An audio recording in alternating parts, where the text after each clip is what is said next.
Hello, everybody. Welcome to 3 Point Perspective, the podcast about illustration, how to do it, how to make a living at it, and how to make an impact in the world with your art. I'm Jake Parker. I'm Lee White. And I'm Will Terry. And all of us are professional illustrators. We've all worked for all the major publishers in the business. Together, we've published somewhere around 75 children's books, and we've all taught illustration at university art programs. That is correct. Each week we come at you guys with different listener questions or awesome illustrator interviews. Sometimes we agree, sometimes we argue, but each time you learn something brand spanking new. Every now and then we mess it up. Yeah. So Lee, you have some business you wanted to take care of. It was just a reply based on one of our other podcasts that we did. The one that Jake, you and I did with Benji Davies. Mm-hmm. Somebody had recommended a book in the comments. It was like The One Thing or Deep Work or something along the lines of those. It was just an interesting thing for them to recommend because not only do I like those, I've read all those books, and so has Jake. Mm-hmm. And then we're still stuck in this position, and I kind of wanted to just talk about that for a second because there's what you should do, and then there's what you have to do, and then there's sometimes what you actually do. And those three things are just different.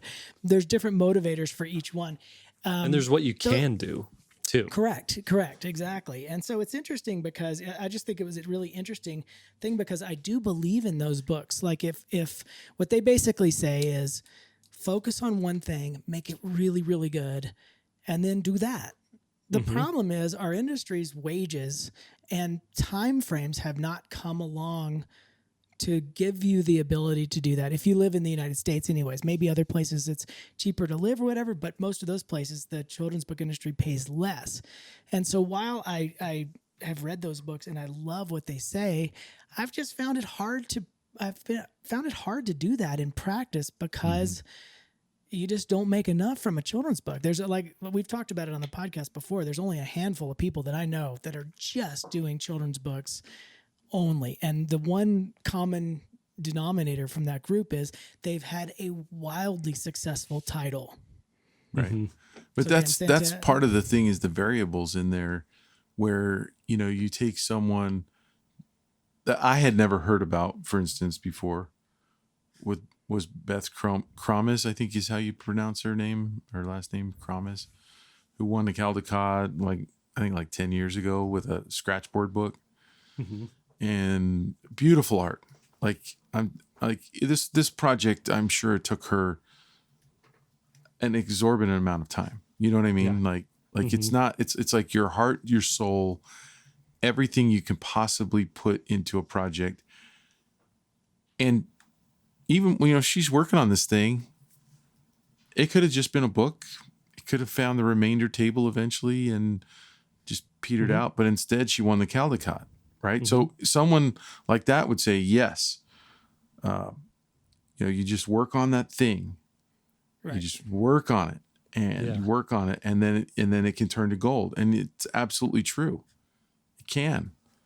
But what about the people who did the same thing and it didn't? And so that's where I think your personality bias. Yeah. Your personality has to factor in. I'm too impatient to work on something and leave it to other people to decide whether the world gets to see it or not. I can't do it. Other people are good at doing that. Mm-hmm. I can't anymore. I'm like, no, I'm not going to work on something and put my heart and soul into it and have an agent and or an editor say, nah, we don't like this. Mm-hmm. I want the people that have wallets to be able to vote yes or no. They might not like it, but at least then I know it's really no good, Right. I'd want to know. Yeah. Well, I think it goes back to the main point of Ratatouille. And that is such a Jake Parker segue right there. Well, the like thing Ratatouille said.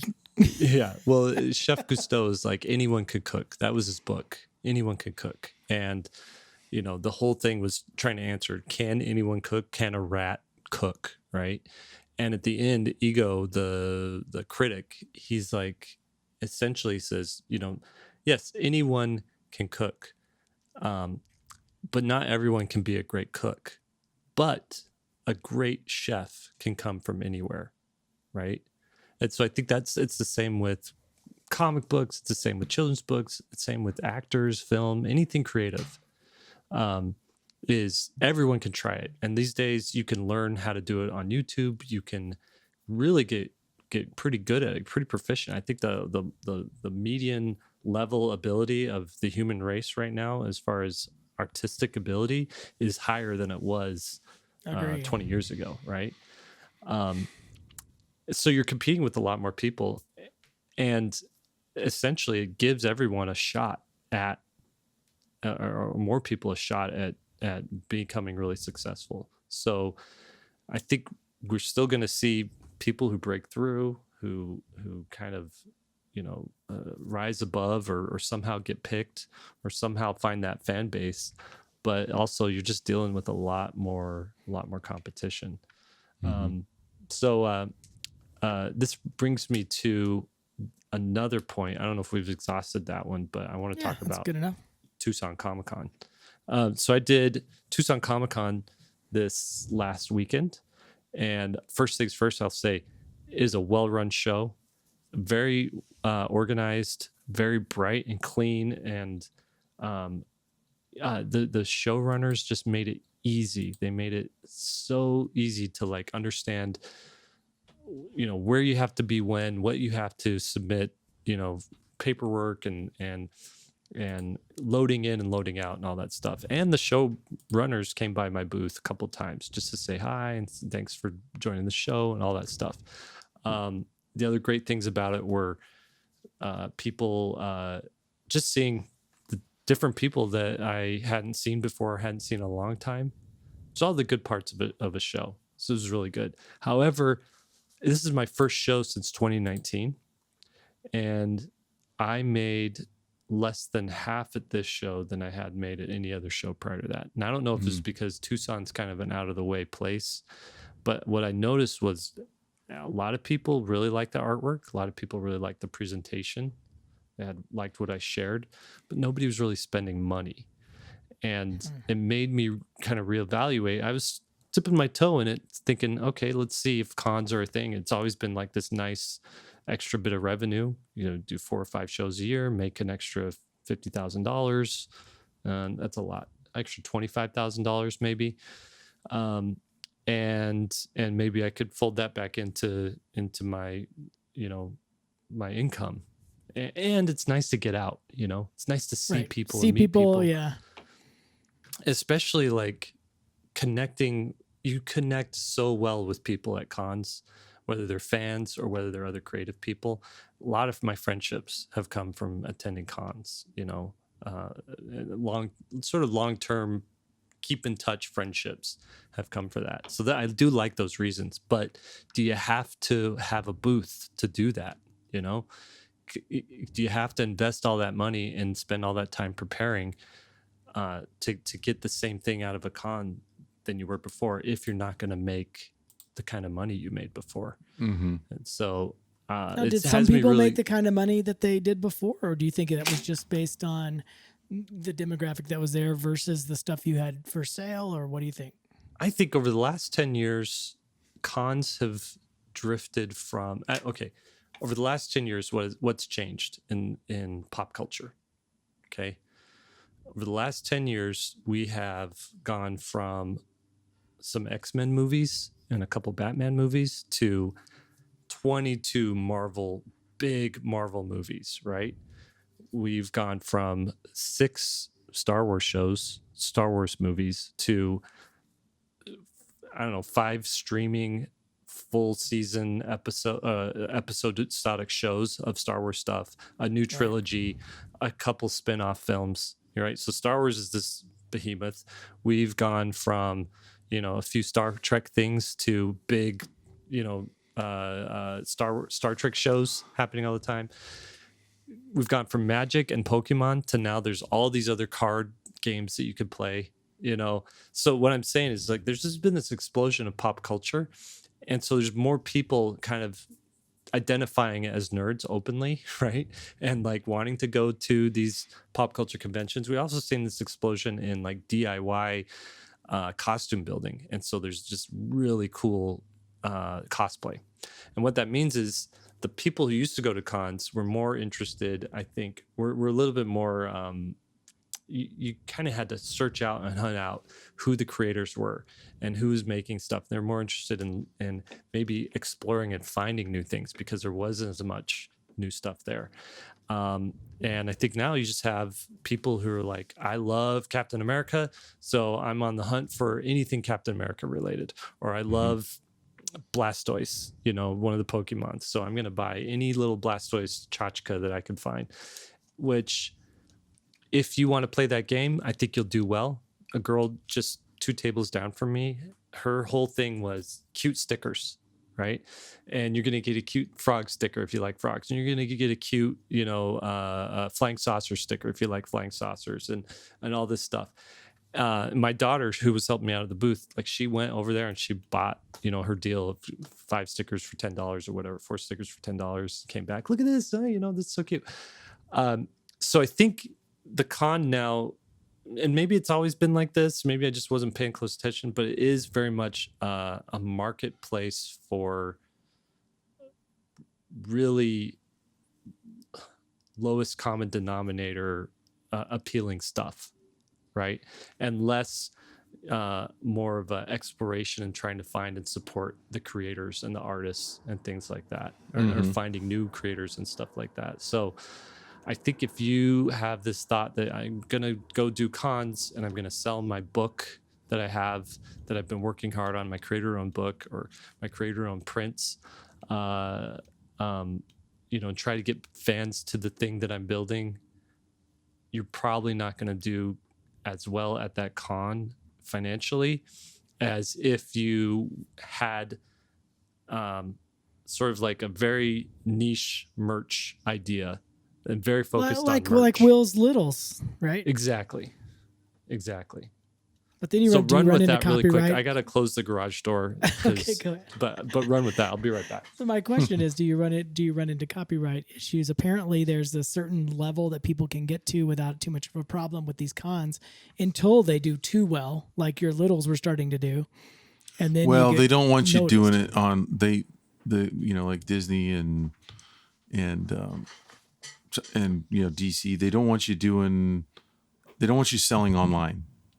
So, or launching a Kickstarter or something, and they turn a blind eye when you're at a con. There's a symbiotic relationship between the artists that do fan art and the con. If they said, if the cons sent out a letter to all the vendors and said, hey, this year, no fan art. Any fan art, we're going to shut your table down. Right. Then at least half of the artists wouldn't show up. So you would have a ghost town of a show, and a lot of people are going there to collect that stuff. So then the patrons that go are going to go, well, this isn't what we thought we were coming to. So it would change. They can't make a radical change like this. So that's why it exists. Well, and I think too, the one other factor there is like, if you have a very strong IP like Star Wars or Marvel, and you're Disney and you own it, it's your job to protect that IP so that all the people who are licensing it, who are paying you to actually license it to make a backpack or to make, socks or something like that, Captain America socks, they want to know that the person they're buying or the company they're buying the license from is protecting it and going after the people who didn't pay for the license. Right. Right. Of course. So it's like your responsibility as a company to shut that stuff down. And really the place where that stuff can get out of hand and you can make a lot of money is online, so they do very visible shutdowns on Etsy. They do very visible shutdowns on people who have Shopify's that do that kind of stuff, or a Kickstarter, which is very, very noticeable too. And that keeps the people who paid for these licenses to do this stuff, keeps them happy, so that they don't sue the company for not protecting their IP. But at a Comic-Con, it's not visible. It's just You can't. And like Will said, I think it might be a little bad form to shut it down, unless it's very blatant, where we have seen some of that stuff where they're just like taking screenshots from movies and making prints out of them. You know, that one guy, and I can't remember his name, who was doing that, where I was on my phone looking at, going on Google Images and looking at Wonder Woman and going, he didn't change anything. He just basically rendered it with his medium. Yeah, which was colored pencil. Which he could have done that a Photoshop filter. And he was one of these guys that just sits there on an image probably for weeks or months to make it look like photorealism with colored pencil, which is it's impressive in the amount of tenacity, but there's no real artistic thing going on there. But he would get kicked out of shows. They would shut him down, and he would come back with a different name. He would have his girlfriend order booth space at another show, and he'd show up there. Yeah, I think the ones I have a lot of respect though for the artists who can take that stuff, take the licensed IPs, those type of things, and really do their twist on it. So they're making something that a Disney would never do. So like Jed Henry, right? His Ukiyo-e Heroes. Yeah. He took Japanese woodcut prints and said, let's reimagine all these things through the lens of if a 1700 artist in Japan made a woodcut print of it. And it's really cool. And I mean, he goes the extra mile. He hires a translator to like do the kanji on the side so that it says, the alien fights the predator or whatever in the original language and whatnot. And I think that stuff is really good, and he's successful at it. And you see other people who really bring their twists to, their particular artistic style to it. And then you have the other people who actually work for Marvel or work for Disney who do that work, and then they get sort of a pass to sell whatever prints or books that they've actually worked on in that capacity. That's like one of the benefits of being a Marvel artist is you do some cool Spider-Man drawings, and then you get to actually sell them officially. And Marvel doesn't try to shut you down because you're one of their artists. They want you out there. They want you sharing their stuff. So anyways, so far today, there's no money in children's books. There's no money in cons. Where else is there no money? This is a downer of an episode. I think what we're saying is, there's not like a free pass in any of these things. Like you got to just as always, and maybe even more so now, you got to figure out how do you set yourself apart from the crowd. How do you really take it to the next level? Is that what we're saying? I think that is what we're saying because it's there's so much generic stuff. I was going to say, I wonder how the fine art market is doing in the art fairs because I used to do those pre-COVID quite a bit. And I tried to do 2 really high-end ones this year, but I didn't get in. So that's the rub there is that people are definitely looking, as opposed to what you're saying about the cons, that people are looking for sort of the lowest common denominator and then mass like fan kind of stuff that for the fine art market, it was the opposite of that. You're looking for the one of a kind original kind of thing. So I'm curious about that market. I didn't get in, so I don't know what the answer is there. Is there still money there? Or has it gone up? I heard some people have done pretty well at some of those shows, but you definitely got to know your market but you got to come up with something, in my opinion, that's original. I'm starting to research licensing a little bit more, getting into decorative papers and fabrics and things like that. And the one thing that I've taken from the research that I've done is it's all super repetitive, no pun intended, because they're repeats. Get it? Yeah. Anyway. Just in terms of the stuff that I was seeing, it was very repetitive in terms of, like, I couldn't tell one artist from another artist. They all look exactly the same.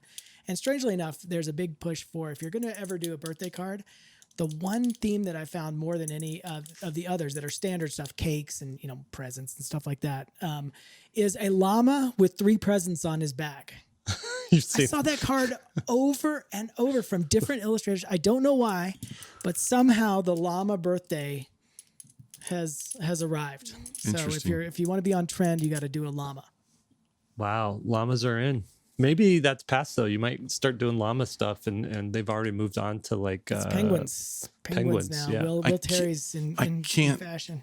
I can't let the llama thing go without mentioning this, or my wife, if she listens to this episode, she's gonna say, "Why didn't you say something?" We got a wedding llama. We were at Dave & Buster's for after our wedding with our kids, and one of her kids won with the coupons, that you get, bought a sequined llama and gave it to us for our wedding. Okay, so what we do is we hide it. Like, it always shows up, like in a cabinet, or it started off with little things, right? And then when we'd go on vacation, one of us would like sneak it in their bag and then hide it in the hotel room or something, right? yeah. Well, it progressed to where, like, because if you hide it and the other person finds it, then they have it. They have control of it, right? So, Nice. and so I ordered another one off of eBay that looked identical because she had it, right? Yeah. And when we went this last trip with friends, I got them all involved in it and snuck it into their refrigerator. So when she went in there they asked her to go in there to get some drinks for everybody. Yeah. And there was the llama, and the look on her face was like, "How did you get it from me? I have it. Yeah. I have it hidden somewhere for you to find," kind of a thing. That was the best one yet. That's awesome. So Does now she she listen doesn't to know, the but she has podcast? two. What's that? Does she listen to the podcast? Sometimes. Oh, Yeah. She'll catch it on YouTube. Really? that's really cool. Yeah. Yeah. Allison has never listened to the podcast. I mean, she caught one episode once. So before we go into this is getting long in the tooth. We're not even to our first question yet. This is how Yeah, we but do we're here, covering but- good ground. This is some Okay, we're covering stuff. good ground. I just want to give you a little history. So one of my friends came to visit me this past week, and he's helping me do my the demo on my condo and stuff. I've known this guy for years and years, and we were just talking. Will's story just reminded me of a time when I was younger. I'm going to tell you guys a little history of my debauchery as a youth. What we would wait. do in San Francisco. It's so benign, but also, in my opinion, so funny. Me and this guy who is here we'd walk around San Francisco, and you just come across parties happening. And, it's a very tight city like New York is, where it's happening on the street. You're not walking into somebody's yard or something like in a Right. subdivision. It's just right there. And so a lot of times, and people are coming and going. So we would just walk into parties where we had no idea who the people were. And the big thing that we would do is we would go in and rearrange their entire kitchen in what's in their cabinets. We would just move everything from one cabinet to the other and move it all, rearrange the fridge, everything. And then we would leave. And we would just laugh about it. It's so stupid. I still think it's funny. Oh, that's pretty good. That is like the perfect harmless prank. Yeah, totally know. harmless. That's hilarious. Where's the spoons? I need a Yeah, spoon. Honey, where's the mugs? One thing we've done is we have these friends of ours, and my wife, she got like the biggest bin of rubber duckies ever, different sizes too, so big ones, little ones, small ones. And anytime we visit people or stay the night at someone's house or anything like that, we always leave behind little rubber duckies all over the house. And one time she did like 200 of them and just hid them everywhere, like in the socks, all kinds of stuff. And like when I go on a trip too, I'm unpacking my luggage or whatever, and I'll go put on my shoe, and there's like, what is that in there? Oh, it's a little rubber duck. It's sort of her way of saying I love you. Oh, that's awesome. All right, first question. Let's dive in. Finally. Jeez. Yeah, I know. Well, this podcast we do, it's illustration, how to do it, how to make a living at it, and how to make an impact in the world with your art. And this is one of those questions where it's how to do it. A lot of times we talk about how to make a living at it and how to make an impact. But this one, it's a how to do it. It comes from Tom. He asks, it's subject title, Moving from Sketch to Final Drawing. I've been following you all for many years now, and I've learned a ton, though I still feel like I have so much yet to learn. Welcome to making art. It's one of those never ending. Never stops. There's so much to learn. So he says that as you have shown in your How to Fix Your Art series, there are multiple ways to illustrate a specific scene. While art is very subjective, what are some thoughts you have or techniques you all use to zero in on a sketch to take it to final art? Thanks for all you do to help illustrators become better artists. So what do you guys do to take a sketch to final art? How do you know a sketch is ready to go to the next step? One thing I learned pretty early on was that there's life and there's something magical that happens in the thumbnail stage that is lost if you throw away that thumbnail and start over completely. Yeah. Like, if you try to enlarge to a different size and you just look at your thumbnail and try to transpose, you lose so much energy and spatial relationships and stuff. My theory on that, and I put that into our creative composition class at SVSLearn.com. And I talk about it a lot in there and show this process. But if you look at a book, okay, you pick up any paperback book or any book, and you think that you can focus on the page that you're looking at, but go ahead and hold it where you would normally read it. Pause what we're doing right now, get something and hold it in front of you and focus in on 2 words on the page and just stare at those 2 words. You cannot see anything else on that page in focus. Your eyes dart around, right? Yeah. But your eyes can only focus if a picture is 18 inches or a foot away from your eyes. You really can only focus on about a square inch to maybe 2 square inches at a time. I think my theory is that's one valuable reason to really work hard at designing in the thumbnail size. Yeah. It's not just I had teachers all along would say, well, it saves time. Well, I don't care about saving time. I got time.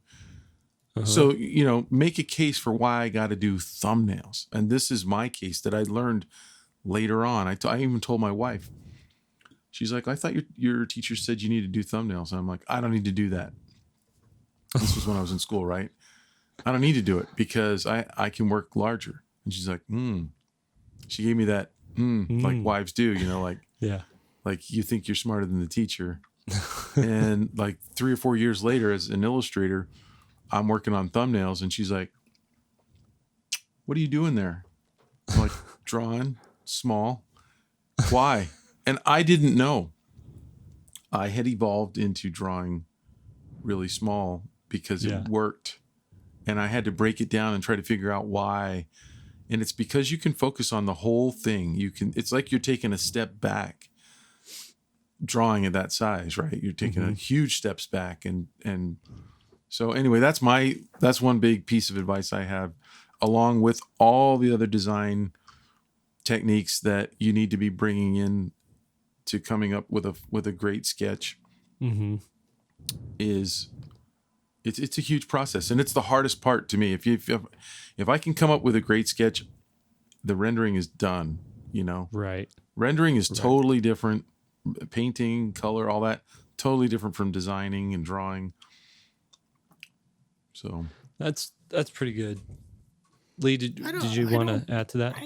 I've gotten away from. I agree with Will. If you're doing traditional art, you got to figure out a way to be able to paint on your sketch. You can never ever take a sketch that looks great and then draw it really big on a canvas and have it maintain that ability. I mean, so that's why I started printing out, like when I do traditional watercolor, I take a photograph of the sketch and I print it out huge. It's a sloppy mess because, I've taken a thumbnail sketch and now blown it up to 20 by 30 or whatever size the watercolor paper is. So the pencil lines get really big and messy, but at least it's there and that energy is there. Every time I try to be careful and try to transfer something from scratch onto a blank canvas, it never works. And so taking that same idea digitally, I don't do a sketch anymore. I just go ahead and start painting because I didn't find it to be that much different than I'm a value and a color-based person more so than a line-based person. I just paint and just slop it all in there and use that as my thumbnail because sometimes something happens from that kind of mess that is different than a line drawing, and it already has value, it already has color, it already has design, it already has marks and texture. And so sometimes I can do a sketch and it's almost the finished product. And so I tried to make the sketch be the finish, if that makes sense. Right. Instead of dividing each of these phases up into their own individual little world. That's cool. Nice. For me too, like I've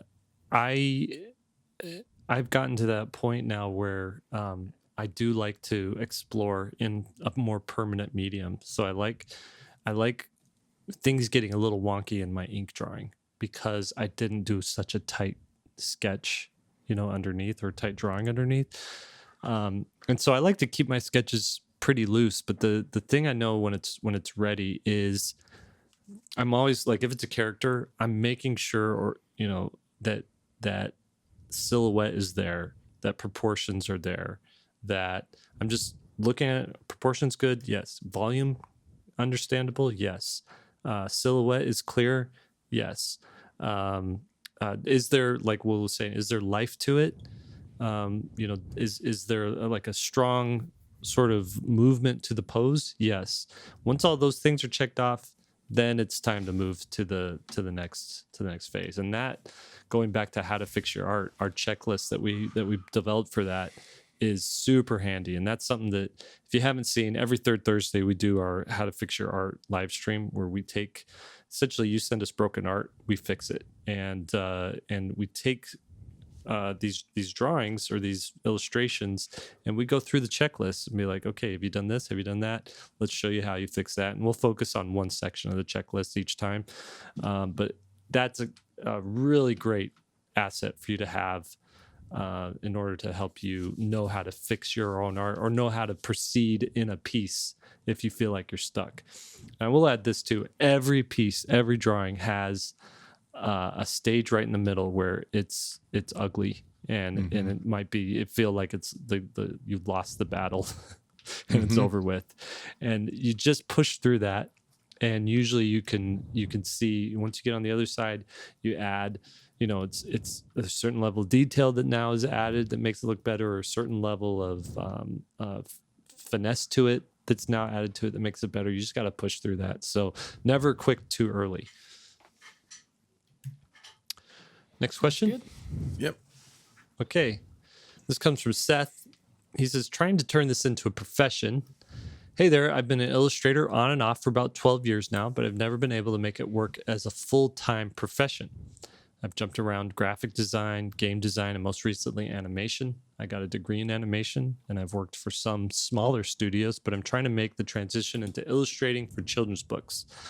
My question is, how can I improve my portfolio so that I can land some illustration work and turn this into a full-time profession? Any tips or suggestions would be greatly appreciated. Okay, so he also has a website here. I'm going to open Really that nice up. work. Maybe we can look at it. I'm going to sound like a broken record. Okay, let's hear it. He's got great work, right? Mm-hmm. I'm an art director. I can hire him, or I can hire 1,000 other people that are just as good. Mm-hmm. So why him? He needs to write his own stuff. You really need to sell the project. He's got some really creative stuff with the crumpled up paper and stuff. Mm-hmm. Little characters, really simple characters made out of like a crumpled piece of paper, I think I saw in there or something. Yeah. Fun. Like What's the story there? Sand and water. Mm-hmm. What are those characters doing, and what's their story, and why? And if it's really creative, then that's the product. So you become the product. Too often. It's funny because the guy that I had lunch with yesterday, the illustrator that's done over 400 books, who we may or may not have on the podcast at some point. Mm-hmm. Shout out to Chuck Reasoner, by the way. Mm-hmm. He's like, he was telling me the same thing. He's like, why do illustrators see themselves as just an illustrator? You know, why do they see themselves as the person who just makes the characters and stuff, when you can go a little further and write the story and sell that? That's a product that you can get a publisher excited about. Like, you need this product, you know, a bidding war over, because it's so creative. And yeah, it's tough. You really, in a sense, become an inventor, right? Mm-hmm. And inventors have to invent flops, things that are dumb, right? Like you remember when you saw Back to the Future, and you and they're going through Doc's house, Yeah. and he's got all those stupid inventions and stuff that Right. most of them are dumb. That's accurate. That's the life of an inventor, you know, and that's the life of an author as well. And I really feel like we've moved into an era now where it's so noisy out there that if you're just saying, hey, pick me, I can help you with a project. I can be the person that helps you with a project that you're already thinking about doing, versus I have a project that you need. I think one is more interruptive, and the other one is just adds to more noise. And so we have all these amazing artists that have websites that are like, pick me, I can help you with your project. And it's like, but I could pick one of 1,000 or 5,000 other people too. Yeah, I gotta say, this guy is so good at everything. And so why, 30 years ago, he'd be busy, right? Yeah. Yeah. Just look at all this art. Like, he can animate, like you said. He can do characters. He could do comic pages. Like, he's got some comic pages on there. So this might be, sort of like because he could do it. It's Lee's quote. Just because you can do everything doesn't mean, just because you can do anything doesn't mean you can do everything. And I think it might serve him well, like you're saying, to zero in, focus on a single project and have it be all about that, or a handful of pitches that he could take into children's book, into publishing. Definitely get an agent if he doesn't have one yet, so I think that might help him too. But he could do the animation, so that right there is like a great selling point for the books. Remember Benji Davies? He had his books. He actually helped do like these animated trailers for his books that looked phenomenal, right? And so, like, I feel like he's the full package, absolutely, for that. I think really it just comes down to what's he going to focus on. Mm-hmm. An art director comes here who's looking for background artist. They're going to see he does some background drawings, right? They're not going to see, he's not the background artist. It's just part of his tool set. He's got characters here.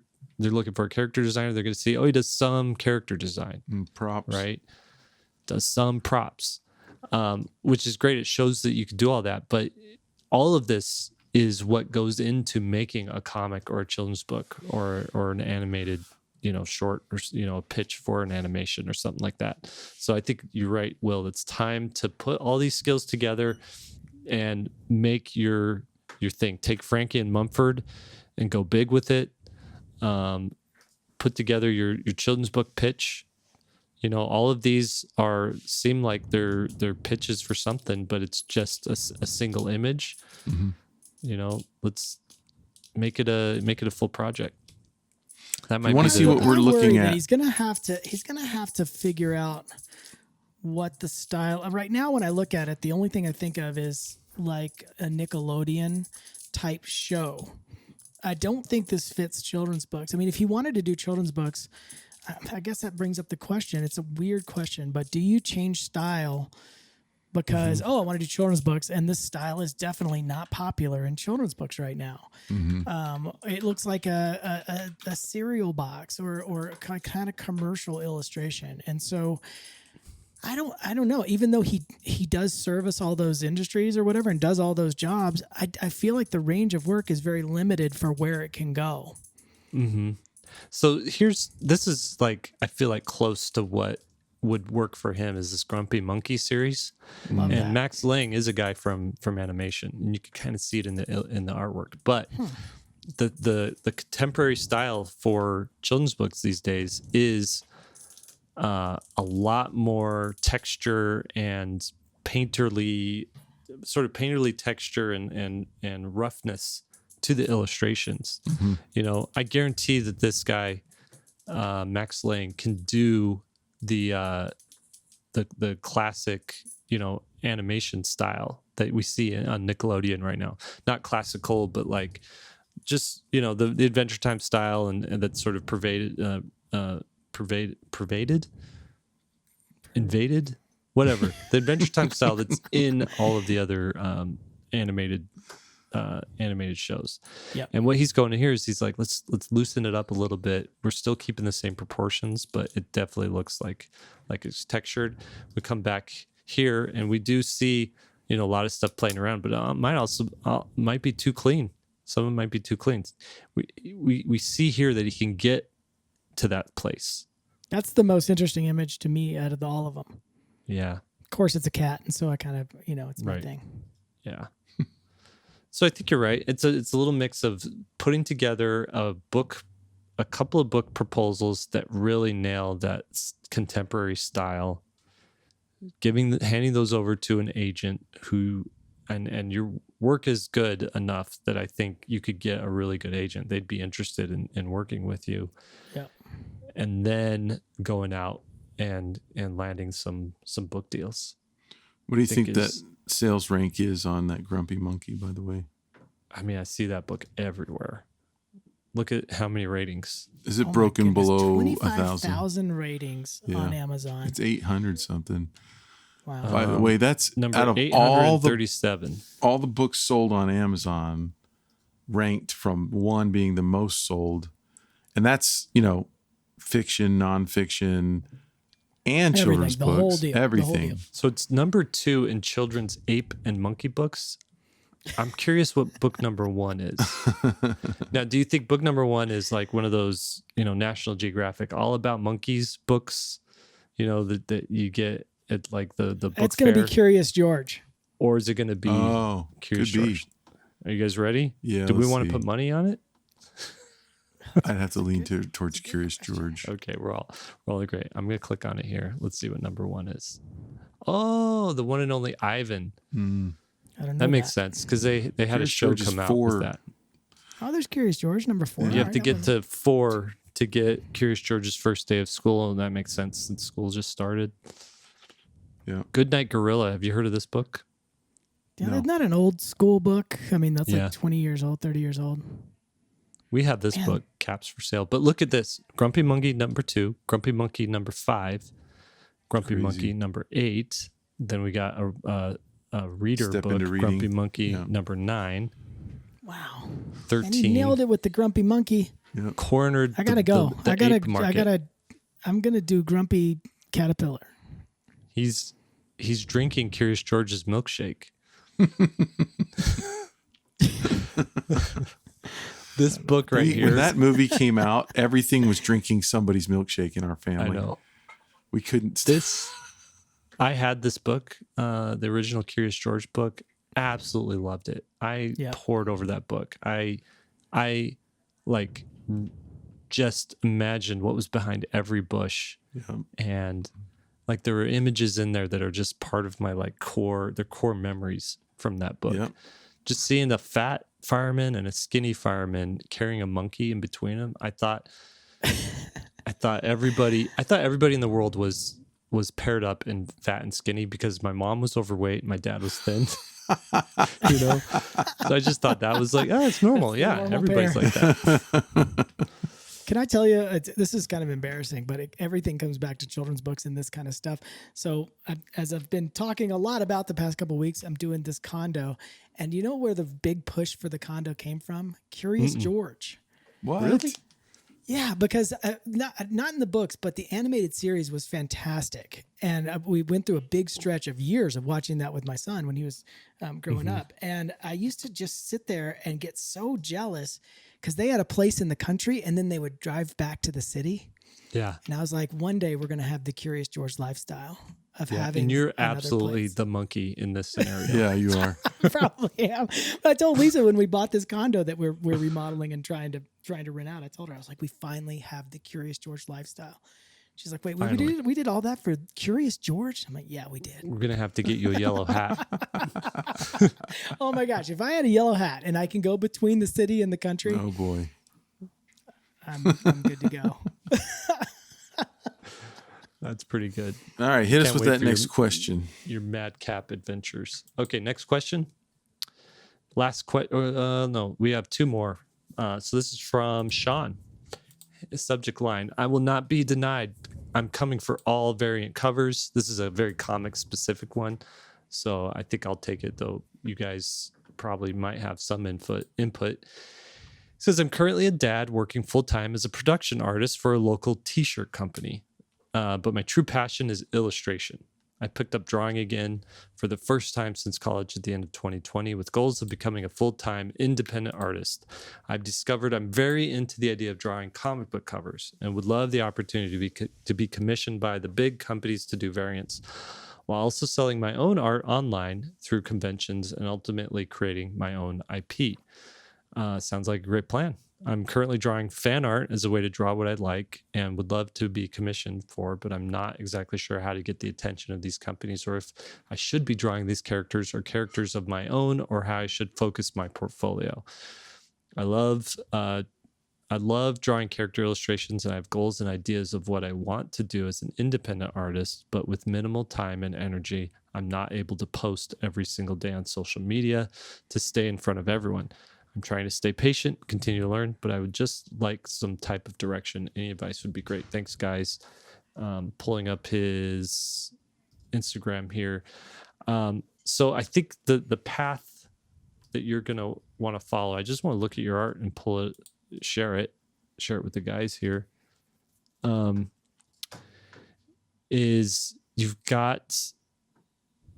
really have got posing down. You've got some great color stuff happening. But I think there still needs to be a little more finesse and polish to some of these drawings, to some of the poses, some of the faces, things like that. So there's still a little bit more work to do in there. I think you'll be able to get there.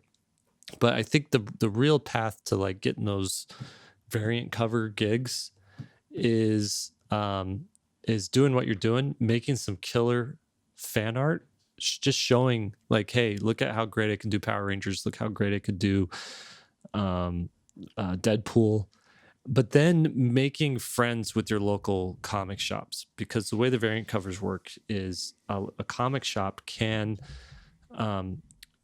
be in touch with the publisher of these comics and say, we'd like to get a variant for our shop. And what they'll do is the company will essentially work a deal where they'll give the comic shop 200 copies of a particular issue that comic shop can then mark up and say, this is there's only 200 of this particular variant cover. We're selling this for $10, and look what artist we've got to do it. Sean V, right? And so in order for a comic shop to be really interested and want to do that, is they got to make sure that you can move a certain amount of books in that local community. But essentially what that does is you get to a point where you can move some of those books. And if you're a comic professional listening to this and you know better, please write in. We'll have you come on the show and you can like set us straight on exactly how variant covers work. But it's my understanding that essentially you get on the radar of the creator of that book. They have to approve your design before they let it be a variant. But now you're essentially, they know that you're this guy out of wherever you live. It doesn't say on here, you're this guy out of Philadelphia who, I'll just throw that out there, who does some really killer art. and they might ask you to do like a variant that goes to all the comic shops, right? So it's just a matter of grinding and hustling and doing that kind of stuff. And once you do one or two and they sell really well, then you start getting asked to do more and more and more because people want things that are successful.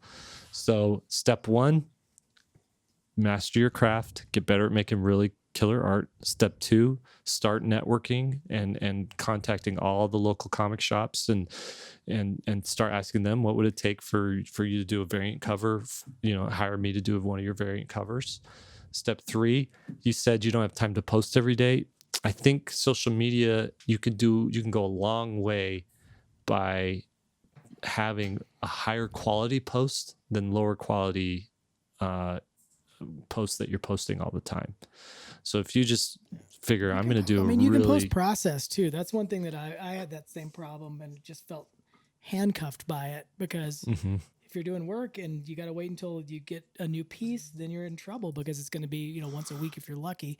But you start posting your process. Here's me starting. Here's a sketch. Here's the colorway. Here's me, painting a helmet or, whatever, talking about this guy's work specifically. Start thinking about your process and not just posting fancy finished stuff. I mean, that's really what I've learned, if anything, from when we interviewed Kelsey and some of these other people, is that the process of being an artist and building things is what people are more interested in than the finish. And people like the finish, I don't know. of I course, think too. artists are interested in that, but I think fans are probably more interested in a really good finished piece. Well, you got to end up with the finished piece too. Yeah. But yeah, I mean, I think I'm just saying to populate if he doesn't have enough stuff happening, on a weekly or a daily basis to post some process stuff. I want to talk a little bit about fixing the art here. If I were to just critique it, like Jake said, the poses are down. But this particular artist has a problem that I see a lot of, and I just wanted to kind of point it out because you can judge your own art based on this simple question. Are you drawing a dark character on a light background or a light character on a dark background? And that's my big problem here, is that a lot of the characters are getting lost in their own detail. Because like he's painting a belt buckle and it's all about that belt buckle. And then the shoulder pad's all about the shoulder pad. Instead of it being about the character as a whole, he's painting individual parts to build up a character. I don't know how to say that any clearer or if there's an easier way to say that. I noticed the parts more than I noticed the whole. Does that make sense? And it's because of the value, because like each thing is getting its own highlight, its own halftone, its own shadow, its own reflected light. And when you do that, things start to break apart into individual pieces instead of holding together as a, when you see really good, even comic books. I mean, I'm not a big fan of comic books and have never done comic books, but I notice when I go into a comic book store and I see the really good stuff, it's following all the same rules that children's book follow, that movie posters follow, and that is a clean organization of values. And I think another thing too is hold up your artwork next to the pros that are doing it. I'm just going to pull up here. Here's Comic-Con's 5 best cover artists of 2022. I'm gonna bring this up and put your art right next to them and see how you stack up to it. Okay. So this is Poison Ivy by Jessica Fong. Again, we've got sort of this light over dark. She's sort of this lighter character over a dark thing. We've got also the face, which is the focal point, which is lighter over or contrasting between the hair, right? But it's very much telling a story too. It's like what would happen if Poison Ivy was, infected with mushrooms or something. So that's really interesting and cool. Okay. It's also constrained. These are all constrained by really good drawing. And his is, you can tell the rendering's gotten away from the drawing. Right. So here's Jenny Friesen. She's doing Catwoman. Obviously had someone pose for this because that is a really nice pose. The hands especially. If they're doing these hands from imagination, that's a dang good artist. They're doing a cat from imagination. There's got to be, anyways, they're working from some reference here, I believe. And just look at the contrast. This is a striking cover. You're gonna see this from the other side of the comic shop, right?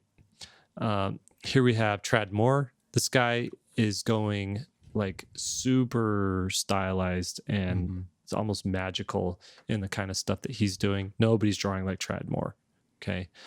Dan Mora, another great artist. This guy has like mastered the superhero. He's like one of the best superhero artists in comics right now.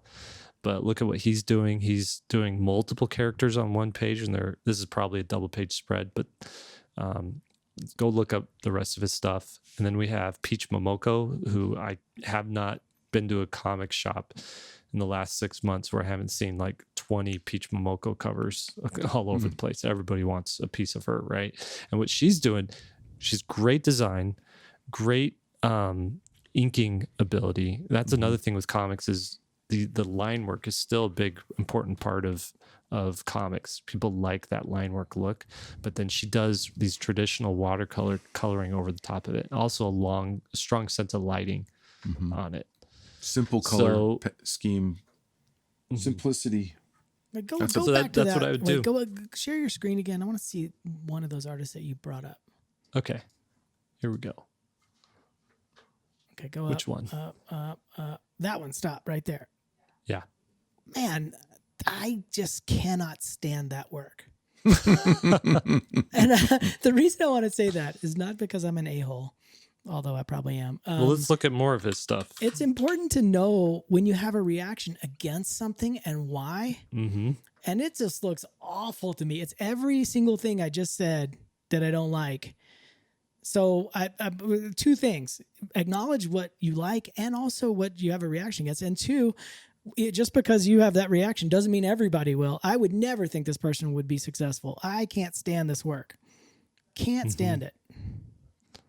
It's oh man. I actually, it's funny. It has a retro feel. It feels It's a lot like awful. a lot of 70s kind of stuff. Yeah, he's just taking looks like like the there's no 70s control. gig posters and bringing it to comics. Ugh. But it doesn't have to appeal to everyone. It doesn't No, it appeal doesn't. to you. It doesn't. And it nor should it. If you have art that appeals to everybody, you're doing the cheesiest art ever. Mm-hmm. You know? Right. And that's not going to work. So it's good. I mean, to get a reaction, I'm sure some people look at my work and think, oh my God, this guy sucks. That's fine. I mean, I don't want to appeal to everybody, but just pay attention. I had a class do this where they brought in 3 artists they love and they had to bring in 1 artist they hate. And it was such a fantastic conversation. When we get to the things that people have a reaction against, the conversation was much more spirited than when we were talking about, oh, I like this, I like that. It was so boring. And then we get to the stuff that people have a reaction against. And it was just, and somebody bring in an artist and they're like, oh my gosh, I love that artist. And so just think about it. I just wanted to bring it up because you're not going to like everybody, but it pays to study why you don't like somebody just as much as it does to find somebody that you do like. This guy's terrible, though. Just gonna say that. And that is very subjective. It's not subjective. I think he's bringing some nice energy to comics Yeah, that we haven't seen in a long time. Sorry. I can You don't appreciate like this? No, that one's great. There's a couple of winners in there. That looks like a different artist right there. I can 'Cause it's appreciate the controlled. talent, the skill, and not necessarily say it's But for me. this is a no-go. No. It's too much. Let's look at Peach Momoko. Now, I liked the image you brought up. I don't know that artist, but I liked the image that you brought up a second ago. Yeah, let's see. This is what she's doing. I mean, she's good. She's obviously Really a great designer. Different style than of course that I look at from my sort of influences, but I can definitely appreciate her ability and her skill set, her design sensibility, her color sensibility. Really good line rhythm. Yeah. Some's better than others, of course. I mean, we're looking at her Instagram now. So like, everything's not going to be a knockout. Yeah. It's going to be processed, like I was saying, and some sketches and some finishes. It's nice.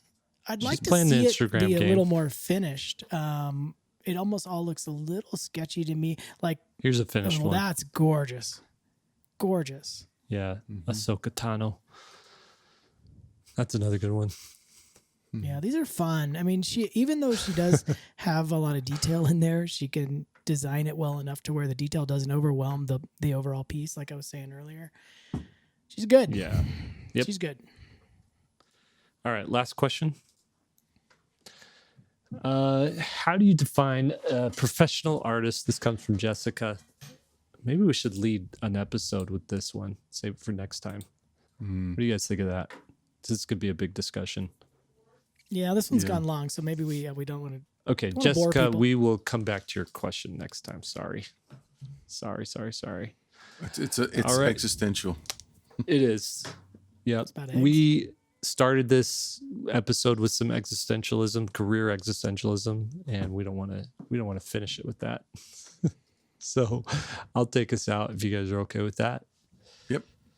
All right. Thank you for joining us, everybody. Welcome to 3-Point Perspective, the podcast about, here we go. 3-Point Perspective is made possible by SVSLearn.com, where becoming a great illustrator starts. Your hosts have been Will Terry, Lee White, and Jake Parker. Special thanks to our podcast producer, Daniel 2. You can find his work at daniel2.co. That's tu.co. Special thanks to our Shownotes wrangler, Lily Howell, our Chief Operations Officer, Lisa Fott. Now, go draw something.